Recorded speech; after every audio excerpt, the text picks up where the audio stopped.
You know, as I said to many of people I met, I think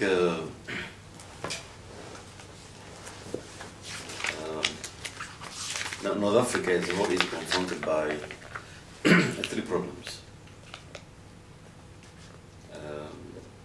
which governments will have to figure out how to resolve. And the first and the most important one for me is to have economies that are growing, but not only growing, but also creating jobs. Because over the last 7 years, these economies were growing, but not creating enough jobs. So job creation is the item one. Number two, economies must grow, but the benefits of economic growth must reach as many people as possible. Number three, You want to pick it up? please. Number three, it is important to figure out how to expand the innovation in this country, especially Egypt. Innovate in business, innovate in education, innovate in science and technology. Because this is what will carry Egypt to the next stage. Do you feel kind of any change in the pre-revolution and post-revolution official tone of speech, of planning, of strategies? With Africa? Before and after? Listen, first of all, I'm not Egyptian. I know that. And I don't want to be pretentious to put myself in the place of the Egyptians. Right. So I'm not a voter in Egypt. Therefore, I can only speak as a friend of Egypt, but I cannot speak as an Egyptian. I can only speak as a friend of Egypt and also head of an institution which wants to help the country to succeed. The leaders have met, all of them, be it government leaders, business leaders, civil society organizations, donors, all have indeed a new, encouraging, positive language and attitude to the changes which have taken place here. They understand that it is a complex transition. You know, revolutions are always complex and complicated. If the economy of Egypt is going to grow and create jobs, it must generate enough energy. Energy from gas, from green sources, from whatever it is. And we are happy to be one of the major investors in energy production in Egypt. There are many projects here. We're looking at the whole new range of projects. And what we concluded yesterday was the Suez gas-powered energy project, which will produce, I believe, 650 megawatts of electricity to add to the Egyptian grid. Now, I tell you that in all African countries, energy has become a big issue. Whether you're a small business, large business, availability, access to energy is critical.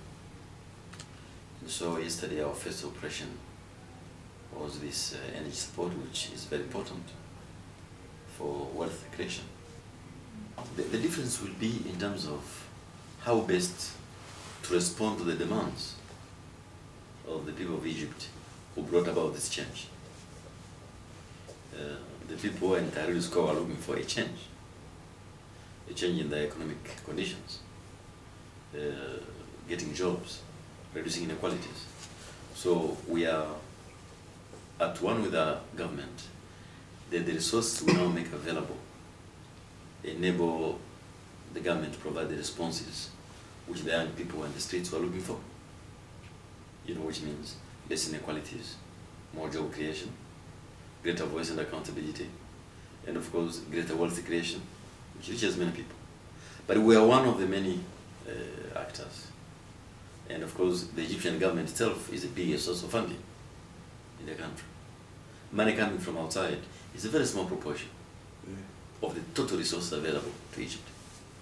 The most important thing for me is to ensure that very quickly we can bring back Egypt to its level of production so that it can continue borrowing money in the capital markets, it can attract investment. This is how you create jobs. It's not by depending on foreign organizations.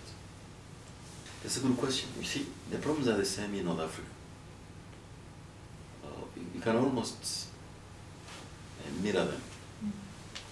But of course, Egypt is a bigger economy. This Africa is second or the third largest economy. And Tunisia is a smaller country. But the problems of creating growth, diminishing inequalities, spreading out the benefits to all parts of the country, innovating are the same. In the case of Tunisia, if you go to Tunisia, for example, you find that the coastal areas were highly developed, infrastructure, because of tourism. Opportunities were enormous. But when you go inside the country, maybe an hour and a half, 2 hours, you see massive levels of poverty. The kind of poverty I've seen in other parts of Africa. Yet Tunisia was a middle-income country growing very fast, but only few people living in the coast.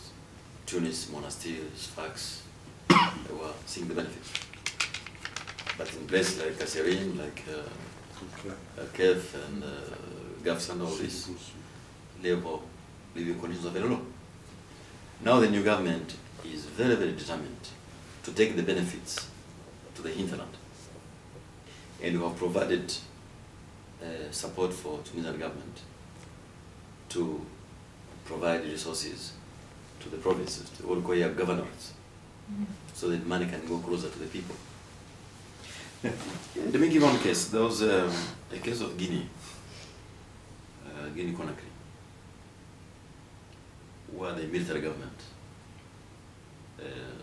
shot people in the stadium who were demonstrating. Peaceful demonstration. And the military went there to shoot at the people.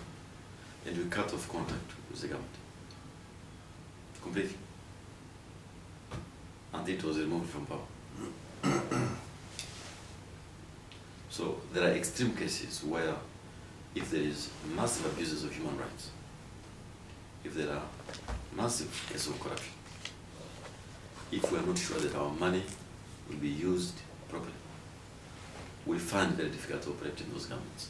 We are not a political organization, but we don't want our money to be abused or spending billions of money without getting results.